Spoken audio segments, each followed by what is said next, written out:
شو عم تعملي؟ عم اتمكياج عشان اخر مشاهد بالتصوير رح طق اني رح خلص.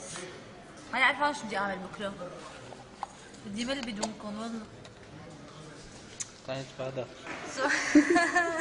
يا ريت. لسه في شي؟ بس من جوا. من جوا؟ حتى عم رح اموت رح طق. والله صور لي فستان اذا بدكم سكشوال. جمالي تحت في شحاطة صدى جميلة. الله شو شعرها؟ بعت لي هلا.